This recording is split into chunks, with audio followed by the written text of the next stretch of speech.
যুব উন্নয়ন কর্মকর্তার সাথে এখানে বিউটিফিকেশন একটা কোর্স হচ্ছে। তো বিউটিফিকেশনে উনি প্রশিক্ষণ দেবে। ওনার নাম হচ্ছে নাসিমা আক্তার। উনি এখানে প্রশিক্ষণের জন্য আসছে, আমাদের রেজিস্ট্রেশনের কাজে দেখা করতেছে। আমি মনে করছিলাম ওনাকে একটু পরিচয় করে দেবো, ওনার সাথে কথা বলবো। বাংলাদেশ সরকার আয়োজিত যুব উন্নয়নের এইসব ফ্রি কোর্সগুলোতে অংশগ্রহণ করার জন্য আপনাদেরকে অনুরোধ করবো। এটা খুব ভালো একটা কোর্স। কাইন্ডলি ওনাকে একটু বাইরে নেন, আমি দুজনে কথা বলে শেষ করবো, সমস্যা নেই। তো এখন কথা হচ্ছে যে আমরা যুব উন্নয়নের মাধ্যমে আমি কোতোয়ালি ইউনিটে সরকারি যুব উন্নয়ন কর্মকর্তা, আমার নাম হচ্ছে মোহাম্মদ শফিকুল ইসলাম। তো মূলত আমি 6 দিন আপনাদের সাথে থাকবো, আমাদের স্যার আসবে। আমার কথা হচ্ছে যে আমরা যে প্রশিক্ষণটা দিচ্ছি সেই প্রশিক্ষণটা আপনারা হাতে কলমে দেন।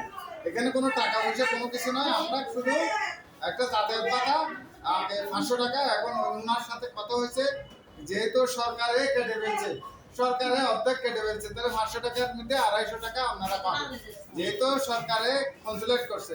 কিন্তু টাকাটা বড় কথা নয়, মূল কথাটা হচ্ছে যে আপনি একটা গভর্নমেন্ট সার্টিফিকেট পাবেন। এই যে আমাদের প্রশিক্ষক, সেলাই প্রশিক্ষক, উনিও একটা উদ্যোক্তা হয়েছে আমাদের যুব উন্নয়নের প্রশিক্ষণের মাধ্যমে। আমি বলতেছি যে বাচ্চাগুলোরে একটু নেন, আপনারা মনোযোগ দিয়ে 2-5 মিনিট কথা শুনেন, এরপরে আপনাদের ভালো লাগবে। যে প্রশিক্ষণটা দিলে যারা প্রকল্প করবে তাদেরকে আমরা আবার লোনও দেবো, যেটা 5% অথবা এমনি 5% থাকবে, কিন্তু পড়বে যে 2.5%। কিন্তু প্রকল্পটা করতে হবে। যেমন সেলাই, যাদের সেলাই প্রশিক্ষণ নেবে তারা একটা গণপ্রজাতন্ত্রী বাংলাদেশ সরকারের একটা সার্টিফিকেট পাবে। আমরা একটা সার্টিফিকেট দেবো, যেদিন সার্টিফিকেট দেবো সেই দিন আমাদের সামান্য বাচ্চাটা লজ্জা লাগতেছে আমার বলতে, যেহেতু সরকারের সেটা আমাদের করার কিছু নেই। সেটা এটা নয় আমাদের আমাদের ডিপার্টমেন্টে নয়, সারা বাংলাদেশের প্রত্যেকটা ডিপার্টমেন্টে আমাদের অর্থনৈতিকভাবে দেশের অভাব, এই জন্য বাজেটের অর্ধেক বাজেট কেটে নিয়ে গেছে সরকার। সেটা সরকারের ব্যাপার, কোথায় কি খরচ করবে সেটা সরকারে জানে, আমরা তো এটার বিষয় না। তো এই জন্য টাকাটা আমি মনে করি টাকাটা কোনো কিছু না, 50 টাকা 100 টাকা এটা মানুষে কি করে যে চা খাইতেও চলে যায়। 500 টাকা দিয়ে ভালো একটা রেস্টুরেন্টে একজনে চা খাইতে পারবে বলেন তো? পারবে? সে একেবারে নিম্নমানের হোক, একটা চা খাইতে হতো, চা খাই 2 জন মানুষ নিয়ে 100 টাকা লাগবে। তো টাকার দিকে আপনারা যদি চিন্তা করেন তাহলে আপনাদের প্রশিক্ষণটা হবে না, প্রশিক্ষণটা একটা সার্টিফিকেট পাবে না। এখানে দেখতেছি প্রায় মেয়েরা একেবারে শিক্ষিত, একেবারে কি এখনো পড়াশোনার অবস্থা। এই সার্টিফিকেটটা থাকলে আপনাদের কাজে আসবে। যে কাজে আপনি প্রশিক্ষণে এই কাজটা যদি আপনি কোনো জায়গায় নিয়োগ বিজ্ঞপ্তিতে ওখানে যদি যুব উন্নয়নের অগ্রাধিকার আছে, তাহলে আপনারা আমাদের এই প্রশিক্ষণটা তো স্বল্প 7 দিন 6 দিন ফুটে প্রশিক্ষণ। তা আপনারা যদি বিউটিফিকেশন প্রশিক্ষণ দেন, ওখানে 6 মাসের প্রশিক্ষণ আছে, 4 মাসের প্রশিক্ষণ আছে। কোথায়? আপনার হালিশহরে। আপনার এখানে যারা ইন্টার পাস আছে, এই 15 তারিখের আগে আমাদের সাথে যোগাযোগ করবেন, যেহেতু ওই যে হালিশহরে আপনার এই কম্পিউটার প্রশিক্ষণ ইন্টার পাস সর্বনিম্ন এসএসসি পাস লাগবে। ওখানে 6 মাস প্রশিক্ষণ দেবে, 100-1000 টাকা ভাতা নেবে। এরপরে আপনাদের ভাই আছে, বোন আছে, আপনাদের আত্মীয় স্বজন আছে, ওখানে আরো আপনার যে ইলেকট্রিক হাউস ওয়ারিং প্রশিক্ষণ আছে, যে প্রশিক্ষণগুলোতে প্রত্যেকদিন ভাতা দেবে, 100 টাকা করে ভাতা দেবে, যাতায়াত ভাতা দেবে। এগুলো 6 মাসে সে 12,000 টাকা পাবে যদি সে নিয়মিত করে। তাহলে সেলাই প্রশিক্ষণ আছে 4 মাসে, তা আপনারা 4 মাসে প্রশিক্ষণও দিতে পারবেন। 4 মাসে প্রশিক্ষণ, সেলাই প্রশিক্ষণ, এখানে অল্প অল্প টুক শিখলে ওখানে যে বৃহত্তর শিখে যে কর্ম, যে উনি যে বলছে আমি 3 মাস প্রশিক্ষণ দিয়ে আমি একদম বড় উদ্যোক্তা হয়েছি, সে আপনার মতো মেয়ে। আপনার উদ্যোক্তা হতে হলে আপনার কি করতে হবে? পরিশ্রম করতে হবে। লজ্জা লাগলে, লজ্জা থাকলে সে কোনোদিন কাজ করতে পারবে না। আপনার লজ্জা মানুষকে সব কিছু থেকে কি বিরত রাখে। আপনি লজ্জা করবেন কেন? আপনারও তো সমান অধিকার, আপনি চেষ্টা করবেন। আমার কথা হচ্ছে যে চেষ্টা করলে চেষ্টাতে আপনার সাফল্য আসবে। আপনি যদি চেষ্টাই না করেন, আরে যাবো না যুব উন্নয়নের প্রশিক্ষণে গেলে কি হবে? ওখানে টাকা দেবে না, পয়সা দেবে না, ওইটা হচ্ছে কি আমার কি হবে? এটা যদি মনে করেন তাহলে তো এটা আর কোনো কাজে আসবে না। আপনি একটা সার্টিফিকেট পাবেন না। আমি মনে করি একটা সার্টিফিকেট পেলে আপনারা যদি কাজ করেন, আমাদের অফিসে গেলে আমাদের সত্যি আপনারা কি পাবেন? লোন পাবেন। যে লোন যারা প্রকল্প করছে, যাদের প্রকল্প আছে, যে করে বা দোকান আছে, তারাই পাবে, সবাই না। এটাই মনে রাখেন। আবার আরেকটা কথা হচ্ছে যে এই প্রশিক্ষণের সার্টিফিকেট দিয়ে আপনাদের যদি বড় উদ্যোক্তা হন, তাহলে আমরা এই উদ্যোক্তা লোন দেবো 1 থেকে 5 লাখ টাকা পর্যন্ত। আবার আমাদের সাথে জনতা ব্যাংকের সাথে কি আছে, চুক্তি আছে। আপনারা যদি এই সার্টিফিকেট নেন, আপনাদের যদি প্রকল্প থাকে আপনারা জনতা ব্যাংক থেকে নিতে পারেন। প্রত্যেকটা ব্যাংকে আমাদের এই সার্টিফিকেট দিয়ে আপনাদেরকে দিয়ে দেবে। যদি আপনারা কাজ করেন, এখন কাজ না করলে সার্টিফিকেট মেট্রিক এসএসসি পাস করে অনেক ছেলে আছে কোনো কিছু করে না, যে বেকার বসে আছে, তার এই সার্টিফিকেটে কোনো কাজ আছে? এই সার্টিফিকেটে কোনো কাজ দিছে? সে যেহেতু কাজ করে না, তাহলে কাজ না করলে সে যদি পড়াশোনা ভালো করতো, সে একটা বেসরকারিতে চাকরি করতে পারতো, যে কোনো একটা কিছুতে সে অংশগ্রহণ করতে পারতো। তাহলে আমার একজনে পারবে, আমি পারবো না, আমি চেষ্টা করবো। আমি তো আর বিসিএস ক্যাডার হতে পারবো। সবাই যদি বিসিএস ক্যাডার হয়, ছোট চাকরিটাকে করবে।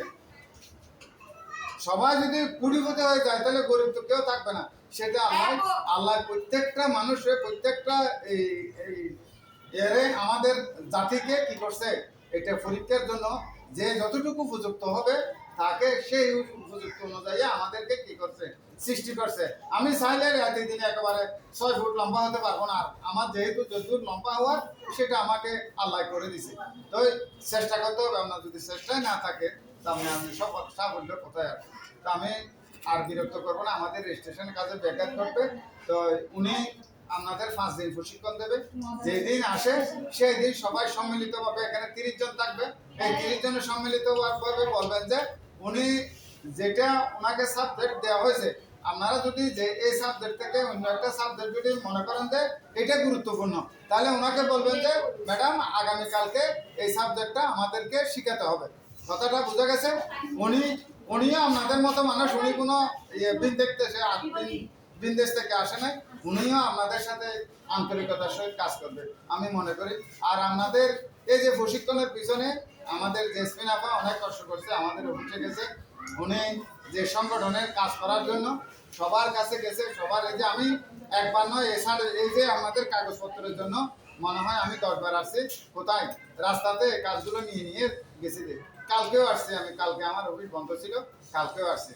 যেহেতু এই যে স্বাক্ষরগুলো করাচ্ছি, এখন আপনি যদি না আসেন স্বাক্ষরগুলো করাই, তখন তো বিপদে আমি পড়বো। তাহলে যারা যারা এখানে কাগজপত্র রয়েছেন সবাই উপস্থিত থাকবেন, সবাই প্রশিক্ষণটা নেবেন।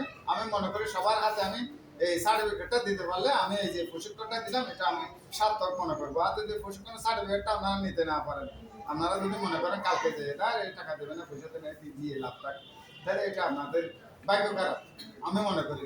একটা প্রশিক্ষণ কাছে আসছে, এই প্রশিক্ষণের জন্য 2-3টা প্রশিক্ষণ চলতেছে, ওইদিকে ওয়ালেসের ওইদিকে 3টা-4টা, ওখানে আরো 2-3টা দেওয়ার কথা বলছে। কিন্তু আমি চাই যে কোতোয়ালির আন্ডারে এখানে কোনো একটা প্রশিক্ষণ হয় না, এই যে অবহেলিত একটা মেয়ে যদি এটা প্রশিক্ষণ দেয়, তার যুব উন্নয়নের একটা সম্পৃক্ততা আছে। সে বলবে যে আমি সরকারি একটা সার্টিফিকেট আছে, আপনি যদি প্রশিক্ষণে এটা ভালো করে দেন, তাহলে 3 মাসে একটা প্রশিক্ষণ, তা আপনারা প্রশিক্ষণ।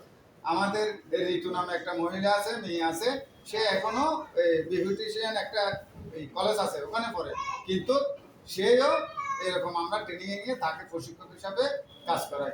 তাহলে আপনারাও কাজ করতে পারবেন, কিন্তু আগ্রহ থাকতে হবে। তো আর 5 দিনে তো আপনি সবকিছু শিখতে পারবেন না, যতটুকু শিখার ততটুকু কাজে আসবে।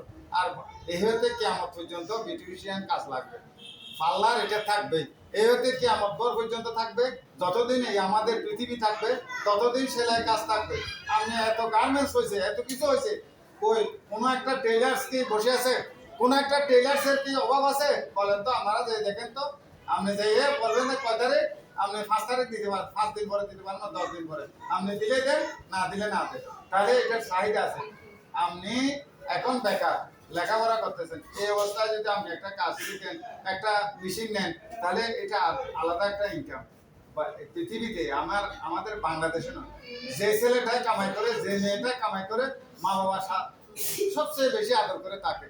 আপনি দেখেন যে বেকার ছেলেটা, তার বার্তা দিতেও মা বাবা কি করে, বেটা তুই কোনো কাজ করে না, শুধু বসে বসে কাজ।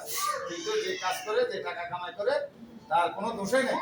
আরে আমার বলা বহুত তুলে, আমার মেয়ে অনেক কষ্ট করে আসছে, তাড়াতাড়ি বাদ দাও। তো এটা মূল্যায়নটা আপনার নিতে হবে। আপনি যদি চেষ্টা না করেন, আপনার মূল্যায়ন হবে না। ঠিক আছে, সবাইকে আবারও ধন্যবাদ। আবার দেখা হবে। আপনাদের সবার সুস্বাস্থ্য কামনা করি এবং প্রশিক্ষণটা সফলভাবে আপনারা কি করেন, শেষ করেন, এই আশা ব্যক্ত করে সবার মঙ্গল কামনা করে আমি আমার সংক্ষিপ্ত বক্তব্য এখানে শেষ করছি। আসসালামু আলাইকুম ওয়া রাহমাতুল্লাহ।